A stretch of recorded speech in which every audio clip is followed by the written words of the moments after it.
You think you know what a vacuum is? Think again. Richard Feynman, one of the brightest physicists of the 20th century, had a very different idea, and what he discovered will challenge everything you believe about nothing. Let me show you why. When you think of a vacuum, what comes to mind? Probably empty space. Nothing. That's what we learned in school, right? A vacuum is when you remove everything from a space. Vacuum pumps do exactly that, suck the air out until almost nothing remains. Outer space, that vastness between the stars, we call it a vacuum because there's no air to breathe, no sound, apparently nothing. But here's the problem. Richard Feynman knew something that challenges that basic intuition. He knew that, at the most fundamental level of reality, a vacuum is never truly empty. Never. And this isn't just philosophy or speculation, it's quantum physics, verifiable, measurable, real. Think about that for a moment. What does nothing really mean? I'm not talking about an empty room or a bottle with no air. I'm talking about true nothing. Absolute zero. Complete absence of everything matter, energy, motion, anything. Can you imagine that? It's hard, because our brains are wired to think in terms of things, objects, substances. Pure nothing is almost impossible to visualize. Historically, humans have always struggled with the idea of a vacuum. Aristotle argued that a true void couldn't exist, that it'd be contradictory to existence itself. For centuries, that idea dominated Western thought. Even when scientists started creating partial vacuums with mechanical pumps, there was still a feeling that something profound was being violated. And in a way, they were right, but not for the reasons they imagined. Fast forward to the 20th century. We've got incredible technology. We can create nearly perfect vacuums in labs, removing almost all the air molecules from a container. We can send spacecraft into the vacuum of space. Looks like we conquered the void. Looks like we understand what nothing is. But then came quantum mechanics, and everything changed. Richard Feynman was born in 1918. He won the Nobel Prize in Physics in 1965 for his work in quantum electrodynamics, one of the most precise and successful theories in all of science. But Feynman was more than just a mathematical genius. He was a born teacher, someone who could take the most complex and abstract ideas of physics and make them understandable. He had a passion for making people really understand, truly understand, how nature works. And part of that understanding involved challenging our most basic assumptions. One of those assumptions was about vacuums. Feynman said that when you look at the vacuum through the lens of quantum mechanics, you don't see emptiness, you see activity, you see energy, you see something fundamentally different from what classical physics taught us to expect. That sounds absurd, right? How can nothing be something? How can a space with no matter still contain energy? To understand this, we first need to grasp the difference between a classical vacuum and a quantum vacuum. In classical physics, Newtonian physics, the physics that governs billiard balls and orbiting planets, a vacuum is simple. You remove all matter. No atoms, no molecules, nothing. And if there's nothing, then the energy is zero. Makes sense, right? No things, no energy. Absolute zero in every way. But quantum mechanics won't allow that. And here's why. In the quantum world, there's a fundamental principle called the uncertainty principle. You've probably heard of it. This principle, formulated by Werner Heisenberg, one of the founders of quantum mechanics, says you can't know certain properties of a particle with perfect precision at the same time. For example, you can't know exactly where a particle is and exactly how fast it's moving simultaneously. The more precisely you measure one thing, the more uncertain the other becomes. Now stop and think about what that means. This isn't just a limitation of our measuring technology. It's not that our instruments aren't good enough. It's a fundamental limit of nature itself. Reality, at the quantum level, is inherently uncertain, and that uncertainty has huge implications for the idea of a vacuum. Because if you can't have absolute certainty about a particle's position and motion, you also can't have absolute certainty about a system's energy. There's something called the energy-time uncertainty principle, which says energy can fluctuate, can appear and disappear, as long as it happens on a very, very short timescale. The bigger the energy fluctuation, the shorter the time it can exist. That means that even in a vacuum, even in a space where you've removed all matter, the energy can't be exactly zero. It can't sit perfectly still. Quantum uncertainty won't allow it. There have to be fluctuations, vibrations, a kind of restlessness in the fabric of space itself. And these fluctuations aren't mathematical abstractions. They have real, measurable consequences. Feynman helped develop the mathematical tools to describe this. He created something called Feynman diagrams, visual representations of how particles interact at the quantum level. And those diagrams showed that in the vacuum, particles can pop into existence from nowhere, exist for a brief instant, and then vanish again. These are called virtual particles. Now, virtual particles aren't like ordinary particles you can pick up and put in a detector. They exist for such a short time that they never violate the uncertainty principle. They borrow energy from the vacuum, but they have to pay it back so quickly that you can't detect them directly. It's like nature allows small loans of energy, as long as the loan is paid back almost instantly. But just because you can't see them doesn't mean they don't have effects. And that's where the story gets really interesting. Imagine the vacuum not as a sterile void, but as a seething quantum foam. At every point in space, every instant, pairs of particles and antiparticles are popping up, existing briefly, and then annihilating each other. Electrons and positrons, quarks and antiquarks, photons appearing and disappearing. It's a chaotic, frenzied, invisible dance happening on time and distance scales far smaller than anything we can measure directly. This is the reality of the quantum vacuum. It's not empty. It's full of activity, full of potential energy, full of quantum potential. Now, you might be thinking, this is just theory, just elegant mathematics. How do we know it's real? How do we know it's not just a convenient trick physicists use to make their equations work? That's a fair question. And it's exactly the kind of question Feynman loved. Because science isn't about believing in pretty ideas. It's about testing, measuring, observing. If the quantum vacuum is real, if these virtual particles exist, then there should be some way to see their effects. There should be experimental proof. And there is. Let's go back to the original question. What is a vacuum? The classical answer is simple. It's nothing.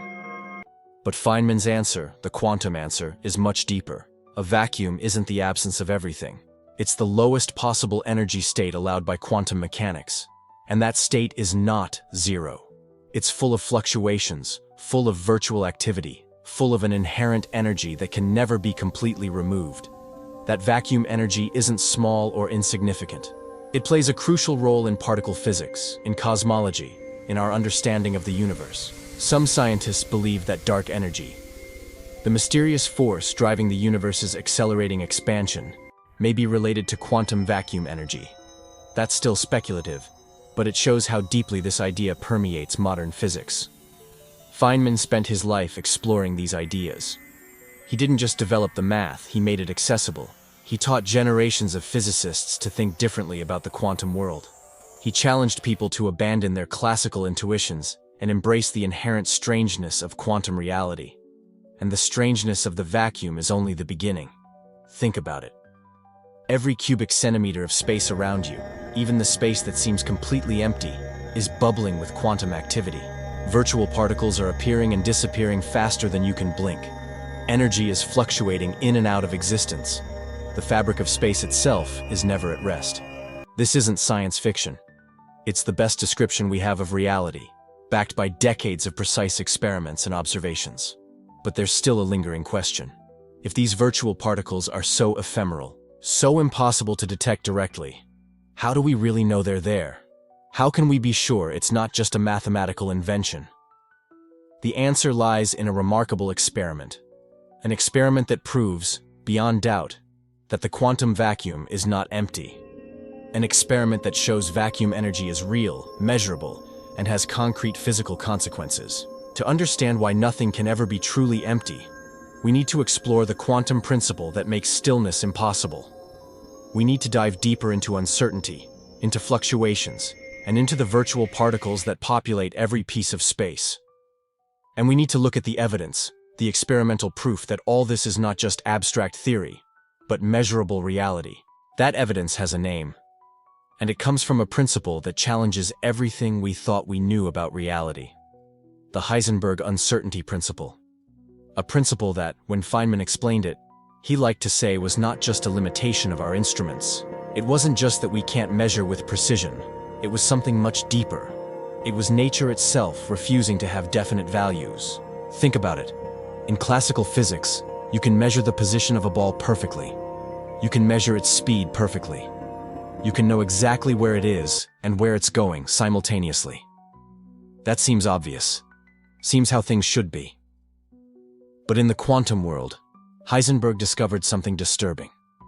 The more precisely you measure a particle's position, the less you can know about its momentum, how much motion it has, and vice versa. It's not a measurement flaw. It's a fundamental property of nature. Feynman loved using a picture for this. Imagine you want to see an electron. To see it, you need to illuminate it. You need a photon to hit it. But when the photon hits the electron, it pushes it. It changes its momentum. The more precise the light you use to see the position, the bigger the impact on the momentum. It's like trying to measure the location of a soccer ball by throwing another soccer ball at it. You find out where it was, but now it's somewhere else. But here's the part that really matters. The uncertainty principle doesn't apply only to position and momentum. It applies to energy and time. Hear that again. Energy and time. If you measure the energy of a system with absolute precision, you lose information about when that energy existed. And if you measure time with absolute precision, you lose information about the energy. It's a fundamental inverse relationship. The more certain you are of one, the less certain you are of the other. Now think about what that means for the vacuum, for empty space. To truly have zero energy, you'd have to measure that energy with infinite precision. But if you do that, time becomes completely undefined. You'd lose any notion of when that zero energy state exists. Nature doesn't allow that. Nature doesn't allow energy to be exactly zero for a defined period of time. There's always uncertainty. There's always a fluctuation. Feynman had a brilliant way of explaining this. He said nature has an accounting system. And in that accounting system, you can borrow energy, but only temporarily. The more energy you borrow, the less time you can keep it. It's like a cosmic bank. You can take out a loan of energy from the vacuum, but the interest is brutal. The interest is time. The bigger the loan, the faster you have to pay it back. And that's exactly what happens. All the time. Everywhere. In every tiny bit of space you can imagine, particles pop into existence from nowhere, from the vacuum. They borrow energy from quantum uncertainty. They exist for an infinitesimal fraction of a second. Then they vanish again, returning the energy they borrowed. These are virtual particles, and they're real, well, real in the quantum sense. They don't last long enough to be detected directly. They violate conservation of energy, but only temporarily. They exist within the time loans allowed by the uncertainty principle. And they don't appear alone. They appear in pairs, an electron and a positron, a particle and its antiparticle. Why? Because even in their fleeting birth, they have to obey certain laws. Electric charge must be conserved. Momentum must be conserved. So they appear in pairs, with opposite properties that cancel out. For a fraction of a second, they exist. They borrow energy from the very fabric of space. Then, inevitably, they meet. They annihilate. Particle and antiparticle collide, release the energy they borrowed, and disappear back into the vacuum they came from. The loan is paid. Nature's books are balanced, and the vacuum looks empty again. Except it's never really empty, because this process is happening all the time, everywhere. At every moment, in every cubic centimeter of space, pairs of virtual particles are popping out of nothing, existing for an instant, and vanishing again. Feynman had a metaphor for this that captured the image perfectly. He called it quantum foam. Imagine the surface of the ocean from afar. It looks smooth. It looks calm. But get close, real close. You see foam, bubbles, constant boiling activity. The vacuum is like that. From afar, it seems empty. It seems quiet. But at the smallest scale, at the quantum scale, it's a foam.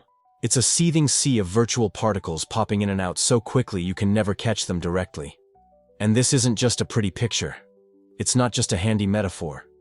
Feynman developed a mathematical way to visualize it. He created diagrams that showed particles as lines in space-time, and in those diagrams, virtual particles appeared as little loops. Loops that formed and disappeared along the paths of real particles.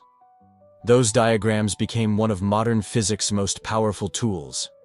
They let physicists calculate interactions with extraordinary precision. They turned quantum mechanics from a strange, abstract theory into an incredibly precise predictive tool. But here's the question you're probably asking, the question any rational person would ask. If virtual particles exist for such a short time, if they can never be detected directly, if they appear and disappear in fractions of a second so tiny they're practically incomprehensible, how do we actually know they exist? How do we know this isn't just math? Just a convenient tool to make calculations work? How do we know the vacuum is really boiling with this invisible activity? The truth is that for decades, this was an open question. Physicists used virtual particles in calculations. The calculations worked perfectly, but there was an unease, a feeling that maybe it was just a mathematical trick, until someone figured out a way to make the invisible visible, a way to take that frantic activity of the vacuum and turn it into something measurable, something you could detect, something that would prove, once and for all, that vacuum energy was real. Feynman lived long enough to see that proof. He lived to see the experiment that validated decades of work on virtual particles. And when he saw it, he knew nature had revealed yet another of its deepest secrets to him. In 1948, a Dutch physicist was thinking about metal plates, just two plates, parallel to each other, very close together, in a vacuum. And he realized something remarkable, something that would forever change our understanding of empty space. His name was Hendrik Casimir. And he realized something extraordinary. If the vacuum were really full of virtual particles, as Feynman and others had proposed, then those plates should behave in a very strange way. They should attract each other, with no visible force acting on them. Stop for a moment. Think about that. Two pieces of metal, in a completely empty space, beginning to move toward one another, with nothing pushing them. No magnetic fields. No significant gravity at such small scales. Just the vacuum. But how? How could nothing push something? Casimir understood the mechanism, and it was brilliant in its simplicity. Remember those virtual particles? Those particle-antiparticle pairs that are constantly popping in and out of existence in the vacuum? Well, they have wavelengths associated with them. And here's the crucial point. Between two very closely spaced plates, only certain wavelengths can exist. Longer wavelengths simply don't fit in the restricted space. It's like trying to play low notes on a guitar string that's too short, physically impossible. The string is too short to support those vibrations. So what happens? Between the plates, you have fewer virtual particles, fewer quantum fluctuations, less vacuum energy. But outside the plates, all waves are allowed, all possible wavelengths, the full spectrum of quantum fluctuations. That creates an imbalance, uneven pressure. More virtual particles pushing from the outside than from the inside. And that imbalance is real, measurable. The plates are literally pushed toward each other by the pressure of the vacuum itself. Casimir did the math. He calculated exactly how strong that force should be. And the answer was small, incredibly small. On the nanometer scale, you're talking forces in millionths of a Newton, but not zero, definitely not zero. And here's the part that changes everything. That force was measured. Years after Casimir's prediction, experimental physicists set up the exact experiment. Two highly polished metal plates, separated by microscopic distances, in vacuum. And they measured the force between them. And it was there. Exactly as Casimir had predicted. The force was real. And the only possible explanation was that the vacuum had intrinsic energy. Empty space wasn't empty. It was full of quantum activity. And that activity had measurable physical consequences. Think about what that means. You can't see virtual particles directly. They exist for such short intervals that they defy direct detection. But through the Casimir effect, you can see their influence. You can measure the result of their existence. It's like detecting a ghost by the shadow it casts. You never see the thing itself, but you see undeniable proof that it's there. Today, measurements are even more precise, Modern instruments have confirmed Casimir's calculations to remarkable accuracy. Some experiments measure the force to 1 part in 1,000. This isn't vague theorizing. This is rigorous, experimental physics. But the Casimir effect is more than just a laboratory curiosity. It's become a pillar of quantum field theory. It tells us something profound about the nature of reality. It tells us that quantum fields are never truly at rest. Even in the lowest possible energy state, what we call the vacuum, there are still fluctuations. There is still activity. There is still something. And that has enormous implications. In cosmology, for example, vacuum energy connects to one of modern science's greatest mysteries: dark energy, the mysterious force accelerating the expansion of the universe. No one knows exactly what dark energy is, but some physicists suspect it may be related to quantum vacuum energy. The same energy Casimir detected on a microscopic scale might be shaping the fate of the entire cosmos. And Feynman? He was there through all of it. He helped develop the mathematical framework that made Casimir's prediction possible. His theory of quantum electrodynamics, the work that earned him the Nobel Prize, provided the tools to understand how virtual particles behave, how they interact with fields, how they create real forces from apparent nothingness. Feynman lived to see the experimental confirmation. He saw the Casimir effect measured. He saw the proof that his ideas about the quantum vacuum were not just mathematical abstractions. They were real, measurable, physical aspects of nature. And perhaps most remarkable is that Feynman never lost his sense of wonder about it. Even after decades studying quantum mechanics, even after winning the highest prizes in physics, he was still fascinated by the sheer strangeness of it all. The fact that nothing is not nothing. The fact that empty space seethes with invisible activity. So, let's return to the opening question. Is a vacuum empty? Feynman's answer was clear. No. Absolutely not. A vacuum is not empty. It's a boiling cauldron of quantum activity. Virtual particles flickering in and out of existence. Fields fluctuating even in their ground state. Energy borrowed and returned over timescales shorter than any direct measurement can capture. This is the deepest kind of insight. The understanding that redefines what we mean by nothing. In the quantum world, nothing is never truly nothing. There's always something happening. There's always activity. There's always energy. Even when you remove every particle, every atom, every bit of matter, you're still left with quantum fluctuations, with virtual particles, with vacuum energy. And this isn't philosophy. It's not speculation. It's experimental physics. We measure it. We detect it. We validate it through experiments like the Casimir effect. Your understanding of the void has just changed. What you thought was nothing is actually something. What seemed like absence is actually presence. The vacuum is not an empty void. It's an active, dynamic entity. And that is Feynman's legacy. He didn't just solve the puzzles of quantum mechanics. He made the invisible understandable. He took concepts that defy intuition and explained them in ways that transform how we see reality. He showed us that nature is stranger, richer, and more deeply surprising than we ever imagined. And there's so much more to explore. If the vacuum isn't empty, what else do we wrongly assume? If particles can borrow energy from existence, what other rules does quantum mechanics break? If something as fundamental as nothing reveals itself to be something, what other truths are waiting to be discovered? If you want to explore more mysteries of quantum physics, if you want to understand more about how reality works at its deepest levels, subscribe to the channel, like this video, because there's an entire universe of strange, beautiful, mind-blowing phenomena waiting to be discovered. And here's one last provocative question for you to take with you. If nothing is something, what else do we completely misunderstand about reality?